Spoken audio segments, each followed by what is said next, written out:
Work for unity, not discord. Discord as in trouble, the opposite of unity, and all that kind of stuff.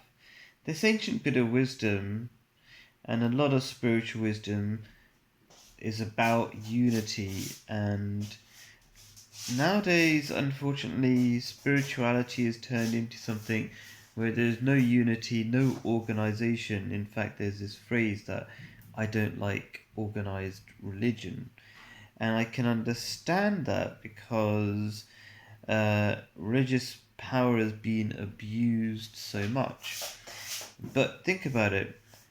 We cannot get anything done unless we're organized. We actually like organization and we need to be united as people, otherwise, we're going to be controlled by the powers that are controlling us at the moment.